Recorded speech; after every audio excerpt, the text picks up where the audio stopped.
नमस्कार। आज हम लोग एक नई वैकेंसी जो आया है जो कि यूपीएससी और एसएससी दोनों कैंडिडेट के लिए बहुत ही अच्छा अपॉर्चुनिटी है, क्योंकि इसमें जो है ना दोनों का एक क्या बता सकते हैं मिक्सचर सिलेबस है।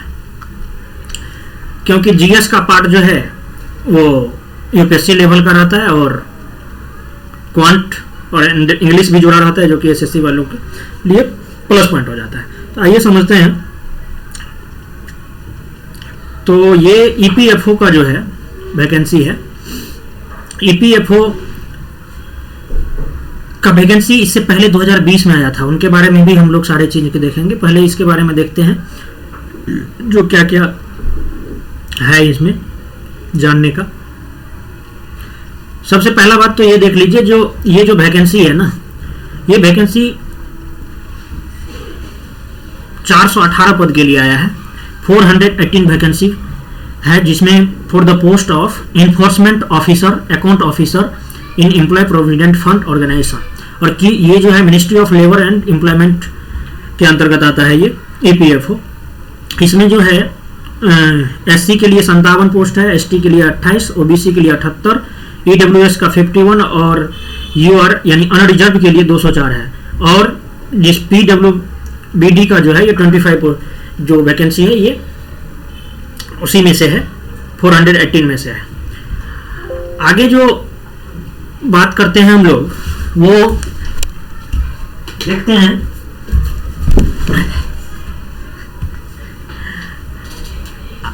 अब यहाँ पे जो किसमें कितना वैकेंसी है ये देख लिए आगे। हाँ, इसका जो जॉब प्रोफाइल है वो बहुतों को माइंड में ये रहता है जो दिल्ली ही होगा, तो ऐसा नहीं है। ये दिल्ली में इसका हेडक्वार्टर है, लेकिन इसका जॉब जो है ऑल ओवर इंडिया सर्विस रहता है। ठीक है, ऑल ओवर इंडिया रहता है। और हाँ, पे स्केल जो है, पे स्केल, अच्छा इसमें 2 पोस्ट है, तो एक के लिए पे लेवल बी है। हाँ, ये जो है पे स्केल लेवल 8 का है। लेवल 8 यानी 4800 ग्रेड पे होगा इसका। ठीक है, एज जो है इसके लिए मैक्सिमम एज 30 ईयर है, जहां पे रिलैक्सेशन की कोई बात नहीं। अनरिजर्व कैटेगरी के लिए जो है ये 30 ईयर है। और ये जो बात कर रहे थे हम लोग, तो ये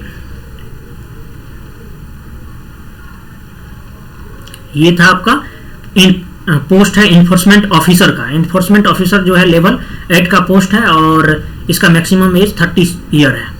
अब और इसका भी जो वैकेंसी है ना, न्यू दिल्ली हेडक्वार्टर है, तो ये ministry of labour and employment का। तो पोस्ट जो है इसका, the post carry all India service liability officer have to serve in any part of India. Clear, ये चीज समझ में आ जाना चाहिए। जो कि सोच रहे होंगे दिल्ली, तो ऐसा कुछ नहीं है, कहीं भी हो सकता है। दूसरा पोस्ट जो है, दूसरा पोस्ट है लेवल 10 का, जो कि assistant provident fund commissioner, assistant provident fund commissioner. ठीक है, इसका जो वैकेंसी है एससी के लिए 25, एसटी का 12, ओबीसी का 38, ईडब्ल्यूएस का 16 और यूआर अनरिजर्व कैटेगरी के लिए 68 है। और यहाँ भी पीडब्ल्यूबीडी के लिए 8 वैकेंसी है, 159 में से ही। अब जो है इसका भी सेम है, ऑल ओवर इंडिया में कहीं पे भी ज्वाइनिंग हो सकती है।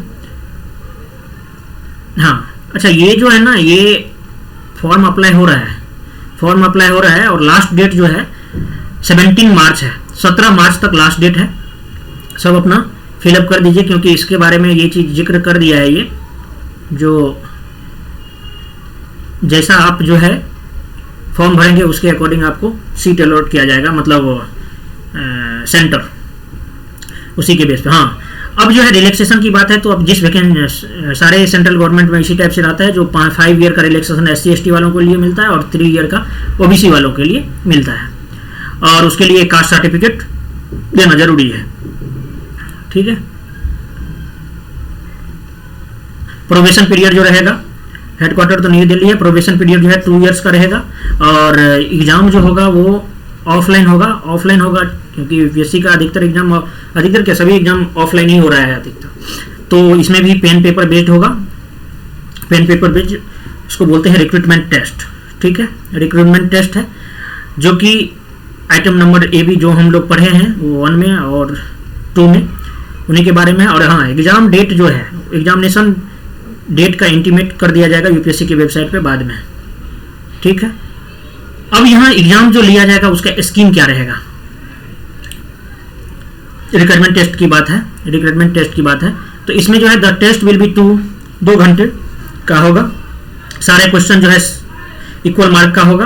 The test will be objective, जो भी क्वेश्चन होगा वो ऑब्जेक्टिव टाइप क्वेश्चन रहेगा। Multiple choice answer, medium Hindi और इंग्लिश दोनों में रहेगा।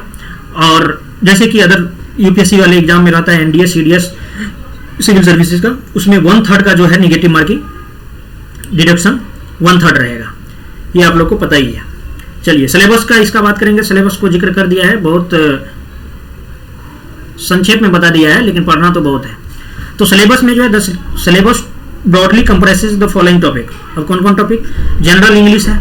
जनरल इंग्लिश में जो पूछा जाता है वो मैंने पिछले बार दिया था, तो मुझे सारा चीज़ आप लोगों को प्रीवियस पेपर भी मैं लेके आऊँगा। तो उसमें कोई ज़्यादा नहीं है, बेसिक इंग्लिश ग्रामर किसी से भी पढ़ लीजिए, जैसे एसएससी के लिए पढ़ते हैं हम लोग, तो उसके लिए पढ़ लीजिए। और इसमें रोज का हिंदू का जो एनालिसिस होता है उसको देख लीजिए किसी भी यूट्यूब वाले से, या नहीं तो अगर आप हिंदू पेपर पढ़ते हैं तो वर्ड उसमें जो न्यू वर्ड आ रहा है जनरली जो यूज होता है। वैसे अधिकतर मैंने जो एनालिसिस किया तो उसमें मुझे यही पता चला जो अधिकतर डिपार्टमेंट में जो वर्ड यूज हो रहा है अधिकतर, या किसी एडिटोरियल में अगर आ रहा है उसी वर्ड का ये लोग पूछ लेते हैं। इंडियन फ्रीडम स्ट्रगल, इसके लिए तो एकदम कुछ नहीं पढ़ना है, स्पेक्ट्रम पढ़ना है, स्पेक्ट्रम। ठीक है, स्पेक्ट्रम को पढ़ लेना है क्योंकि उससे बाहर रहता नहीं है question. Current event and development issue के लिए न्यूज़पेपर तो पढ़ना ही है। न्यूज़पेपर में जैसे हिंदी वालों के लिए हिंदी वाले जो है जनसत्ता पढ़ लेंगे, और जनसत्ता के बाद दैनिक भास्कर में भी जो है वो 2-3 पेज जो रहता है नेशनल इंटरनेशनल का, राष्ट्रीय अंतर्राष्ट्रीय का, उसको पढ़ लेंगे। और बिजनेस स्टैंडर्ड को थोड़ा देख लेते हैं। और मैगजीन में कुरुक्षेत्र योजना। हाँ, इंग्लिश वालों के लिए जो है वो इंग्लिश वाले तो इंडियन एक्सप्रेस को प्रेफर करें, हिंदू जो अगर हिंदू पढ़ रहे हैं उनके लिए तो फिर कोई बात ही नहीं है। इंडियन पॉलिटी के लिए एम लक्ष्मीकांत, ठीक है, एम लक्ष्मीकांत। और इंडियन इकोनॉमी मिश्रा सर का जो आता है बुक, उससे पढ़ लेना है। प्लस बजट हम भी पढ़ाए हैं, टोटल इकोनॉमिक सर्वे, ये आपको देख लेना है। बजट और इकोनॉमिक सर्वे से लगभग 4 से 5 क्वेश्चन रहता है। उसके बाद जनरल अकाउंटिंग प्रिंसिपल, ये जो है आप एनसीईआरटी 11-12 इसके लिए, या नहीं तो एक इसका बुक आता है, हम लोग भी अभी इंस्पेक्टर वाले एग्जाम में देखे थे, टीएस अग्रवाल का जो बुक आता है उससे भी आप पढ़ सकते हैं, टीएस अग्रवाल का। ठीक है, industrial relation and labour laws जो है, इसके लिए गवर्नमेंट वेबसाइट ही देखेंगे, गवर्नमेंट वेबसाइट को प्रेफर करेंगे, इसी से अधिकतर रहता है। कोई बुक को प्रेफर मत कीजिए, नहीं तो बहुत बड़ा मोटा बुक सब है इस पर लिखा हुआ। ठीक है, अब जनरल साइंस और नॉलेज कंप्यूटर एप्लीकेशन के लिए है। देखिए जनरल साइंस के लिए तो एनसीईआरटी निचोड़ करके आता है, ये महेश बर्नवाल का बुक, उसको आप प्रेफर कर लीजिए। उसके बाद एक संसद, पहले राज्यसभा टीवी था, उसमें आता था साइंस मॉनिटर करके, तो अब जो है राज्यसभा टीवी संसद टीवी हो गया, तो इसी में साइंस मॉनिटर करके जो वीडियो है वो अब देख लीजिए। उसके बाद जो है जनरल मेंटल एबिलिटी और क्वांटिटेटिव एप्टीट्यूड, इसमें ज़्यादा कोई ये टफ सवाल नहीं रहता है, तो इसे आर.एस. अग्रवाल को प्रेफर कर ले। यूपीएससी वालों बस सीसेट का पेपर जिस टाइप से रहता है उससे भी इजी रहता है, तो इसलिए इसमें ज़्यादा कुछ पढ़ने की जरूरत नहीं है। सोशल सिक्योरिटी इन इंडिया, इसके लिए जो है ये इंपॉर्टेंट है और बार बार आपको देखते रहना, इसके लिए वेबसाइट ही बेहतर रहता है। बहुत सारे बुक भी निकालते हैं, गाइड भी, लेकिन वेबसाइट से ही वो लोग भी इकट्ठा कर लेते हैं, तो इसके लिए पीआईबी देखते रहना है। मिनिस्ट्री ऑफ लेबर एम्प्लॉयमेंट देख लेना है, और मिनिस्ट्री ऑफ ये चाइल्ड डेवलपमेंट का जो है, लेबर एंड चाइल्ड डेवलपमेंट, उसको भी देख लेना है, और ईपीएफओ का वेबसाइट को देखते रहना है। अब आगे जो है इसमें वेटेज, तो वेटेज की बात इसमें किया गया है जो इंटरव्यू और रिक्वायरमेंट टेस्ट, तो रिक्वायरमेंट टेस्ट 75 और interview 25% will be according mark in requirement test and interview determining the final merit के लिए 75 और 25 का रेशियो लिया जाएगा। उसके बाद जो है ये असिस्टेंट पब्लिक प्रोविडेंट कमिश्नर के लिए, ये लेवल 10 का जो था, लेवल 10 का जो पोस्ट है उसके लिए जो है दिया गया है। सेम ही है, इसलिए कोई ज़्यादा ये करने के लिए स्कीम जो है जो बताया गया है सेम ही रहेगा एग्जाम। इसमें भी सिलेबस जो है मोस्टली सेम ही है, बस थोड़ा सा आपको देख लेना है। सिलेबस जो है general English same, Indian culture, heritage, freedom movement and current event same, population and development, globalisation, governance, constitution of India, present trend in Indian economy, तो इसके लिए वही माइक्रो इकोनॉमिकल जो एनसीईआरटी का 12 है उसके साथ जो है करंट इवेंट से जुड़ के रहना पड़ेगा। Basic knowledge of computer application and general science, elementary mathematics, social security in India. Weightage यहाँ भी सेम रहेगा इस पोस्ट के लिए भी, ठीक है। और ये जो है सेंटर दे रखा है, सेंटर आप अपने अकॉर्डिंग देख लीजिएगा, जैसा अप्लाई कीजिए, जितना जल्दी अप्लाई कीजिएगा उतना जल्दी आपके चॉइस के अकॉर्डिंग सेंटर मिल जाएगा, ठीक है। और कुछ तो है नहीं इम्पोर्टेंट में, हाँ ये क्या लिखा है, faculty of scribe and compensatory time of eligible candidate will be provided desired. अगर आपको स्क्राइब की जरूरत है तो स्क्राइब जो है आप ले जा सकते हैं, मिलेगा आपको, उसके लिए सर्टिफिकेट की जरूरत है, आप अटैच कर दीजिएगा। कौन कौन भर सकते हैं कौन कौन कैंडिडेट, तो भारत का नागरिक होना चाहिए, नेपाल का, भूटान का, जैसे कि अदर एग्जाम में दिया जाता है उसी टाइप से यहाँ भी दिया गया है। उसके बाद जो है एप्लीकेशन फ़ी, सबसे बड़ी बात जो है एप्लीकेशन फ़ी, ये तो बहुत ही मतलब इस पोस्ट के लिए बड़ा ही खतरनाक रहता है, क्योंकि 25 रुपया मात्र लगेगा अगर एक पोस्ट के लिए भरिएगा। दोनों पोस्ट के लिए भरिएगा तो मात्र 25 मल्टीप्लाई 2 कर दीजिए, 50 रुपया ही लगेगा। इतना सस्ता फॉर्म किसी का नहीं अप्लाई होता है जितना कि EPFO का हो रहा है। अभी बिहार में वैकेंसी आया है उसके लिए लग रहा है 1200 1500 इस टाइप का लगते रहता है। इलाहाबाद में कभी था उसमें भी 1500 लग रहा था। तो ये बहुत ही अच्छा पोस्ट है, सभी बढ़िया अपना एक्सपीरियंस मिलेगा। हाँ, उसके बाद जो है ये 17 मार्च तक 6 बजे तक आप जो है भर देना है आपको। और पेमेंट जो है शायद 16 पेमेंट के लिए पे by cash mode will be deactivated. कब तक? 16 मार्च तक। अगर कैश से कर रहे हैं तो वो 16 मार्च तक। Working day only pay by cash mode will be deactivated. हाँ, PM में 16 मार्च तक, ठीक है। 1 डे बिफोर, एक दिन पहले की बात करिएगा। आगे क्या क्या है? हाँ, एज रिलैक्सेशन की बात है तो इसमें तो ये जो है सेंट्रल गवर्नमेंट एम्प्लॉय के लिए है। जो सेंट्रल गवर्नमेंट एम्प्लॉय को जैसे मिलता है उसकी तरफ से यहाँ भी किया गया है। यहाँ जो 5 ईयर जो है गवर्नमेंट ऑफ इंडिया जैसे टाइम टू टाइम लाता है DOPT के ऑर्डर के बेस पे यहाँ मिलेगा। 10 ईयर जो है मिलेगा जो शेड्यूल कास्ट रहेगा उसको मिलेगा। 5 ईयर जो है जनरल अनरिजर्व कैटेगरी वाले को मिलता है। 8 ईयर जो है वो किस BC वाले बैकवर्ड क्लास के जो भी हैं उनको मिलता है, ठीक है। और इनके लिए सारे का सारे क्राइटेरिया लगा हुआ है। क्राइटेरिया ये लगा हुआ है जो गवर्नमेंट सर्वेंट जो होना चाहिए वो 3 साल कंटिन्यू सर्विस में रहना चाहिए। सर्विस उनका ब्रेक नहीं होना चाहिए। हाँ, और ये जो है सर्वेंट गवर्नमेंट सर्वेंट जो होते हैं बहुत कैजुअल वर्कर रहते हैं, एडहॉक बेस पे रहते हैं, डेली वेजेस पे रहते हैं, आवरली पे रहते हैं, कॉन्ट्रैक्ट बेसिस होते हैं, उनके लिए एप्लीकेबल नहीं होगा।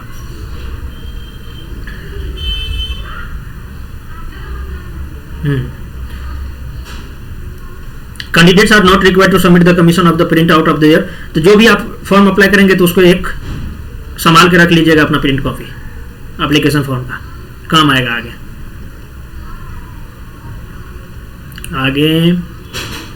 हाँ, आगे बस इतना ही है, ज़्यादा कुछ नहीं है, आपको सारा कुछ बता ही दिए हैं। और अब जो है ये जो वैकेंसी जो आया था इससे पिछला वैकेंसी जो है वो 11 जनवरी 2020 को आया था। वो जो टोटल वैकेंसी था वो 421 था।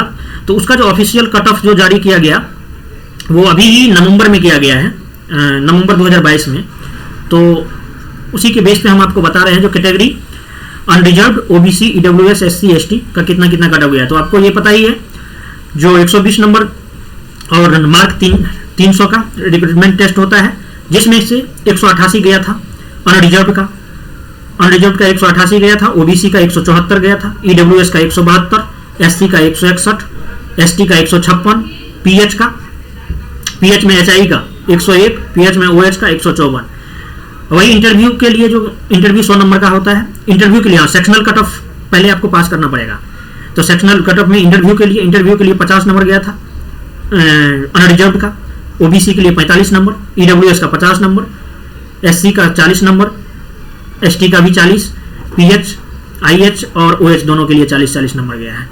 अब फाइनल सिलेक्शन जो हुआ है ये 400 वैसे भी आप देखिए 3:1 में है ही, 75-25 का जो रेशियो है तो उसी टाइप में ये लिया भी गया है। तो फाइनल सिलेक्शन जो हुआ है 260 पे हुआ है अनरिजर्व कैटेगरी का, ओबीसी का 245 पे हुआ है, ईडब्ल्यूएस का 246 पे हुआ है, एससी का 235, एसटी का 232 और पीएच में एचआई कैटेगरी वालों का 170 और ओएच वालों का 243। तो आप ये फाइनल क्रक्स में आप यही देखें, जो इसका जो है 400 नंबर में से कितना फाइनली कितना लाना पड़ा, 260 लाना पड़ गया, यानी 4 6 24 5, यानी 65% नंबर अगर आप लाते हैं तो आपका फाइनल सिलेक्शन हो जाता है। ठीक है, तो यही जानना था। और आगे नीचे देखते हैं क्या क्या है और कुछ इसमें जानने का। हाँ, ये दे रखा है, अपेंडिक्स लगा हुआ है जो इंस्ट्रक्शन जो कैंडिडेट के लिए रहता है। तो ये तो अपने लोग जितने भी एग्जाम देते हैं सबको पता ही है, जो कैसे क्या भरना रहता है। नहीं पता रहता है तो वहाँ पे इन्विगेटर आपको सारा कुछ बताते हैं। और सर्टिफिकेट रिगार्डिंग ये फिजिकल इंटीमेशन का एग्जामिनिंग टू राइट, जो भी ग्राउंड वाले हैं, खास करके ग्राउंड वाले के लिए ये हैं, जो वो अपना देख लेंगे। परफॉर्मा लगाया हुआ है, उस परफॉर्मा के बेस पे वो इस टाइप का भर करके अपना दे देंगे। ठीक है, और कुछ बाकी तो नहीं दिया हुआ है। चलिए, धन्यवाद। और इस फॉर्म को फिलअप कर दीजिए, बहुत अच्छा पोस्ट है। चलिए, thank you for watching this video.